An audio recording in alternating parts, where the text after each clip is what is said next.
Hello dear बच्चों, welcome back to 30 days and 45 most important topic for NEET. और topic हमारा आज का है semi conservative mode of replication, जो कि दिया गया था मेल्सलसन एंड स्टाहल द्वारा। इन्होंने ये बताया कि जब भी एक डीएनए रेप्लिकेट करता है तो उसके पास एक नया स्ट्रैंड आएगा और एक पेरेंटल स्ट्रैंड आता है।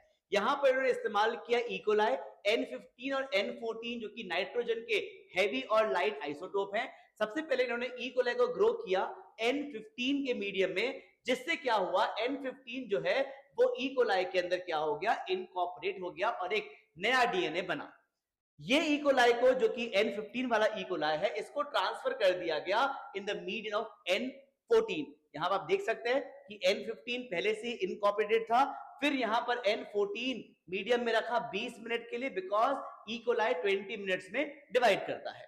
उसके बाद जब देखा गया तो यहां पर हाइब्रिड बना, ये N15 अलग हुए, इस पे N14 का नया स्ट्रैंड आया, बिकॉज हमने N14 का मीडियम दिया था, तो ये हमारा हाइब्रिड हो गया।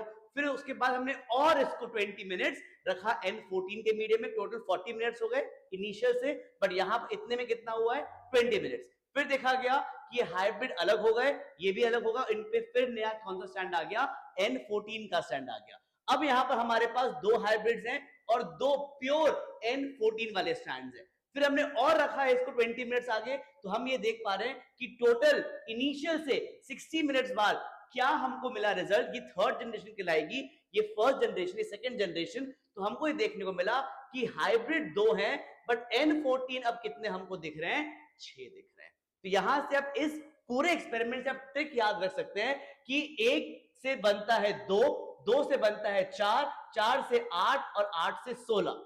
तो फर्स्ट तो N15 प्योर था, जो कि हमने पहले से लिया हुआ था। उसके बाद जब हमने 20 मिनट में डिवाइड कराया तो हमको सिर्फ मिले हाइब्रिड। फिर उसके बाद 40 मिनट्स में हमको मिले 2 हाइब्रिड और 2 N14। फिर उसके बाद 60 मिनट्स में हमको मिले 2 हाइब्रिड और आपके 6 N14 वाले। और अगर हमारे पास उसके बाद फिर हमने 20 मिनट्स कर लिया तो टोटल 16 है, जिसमें 2 हाइब्रिड और 14 N14 वाले। तो यहां से आप ये चीज याद रखिए कि हाइब्रिड हमेशा 2 ही बनेंगे, N14 की फ्रीक्वेंसी बढ़ती रहेगी। यहां पर हम जो ये सेपरेट करते हैं N14, N15 और हाइब्रिड को, वो हम सीजियम क्लोराइड के मदद सेपरेट करते हैं। ये टेस्ट ट्यूब है, आप देख पाते हैं, यहां पर हाइब्रिड है, ये हाइब्रिड और N14 ऊपर, ये हाइब्रिड और N14 उसके ऊपर। अगर मैं इसके आगे भी चले जाऊं, हाइब्रिड और N14 ऊपर, अगर मैं इसके आगे भी चला जाऊं तो आपको सिर्फ N14 का थिकनेस बढ़ेगा, हाइब्रिड उतना ही उतना रहेगा।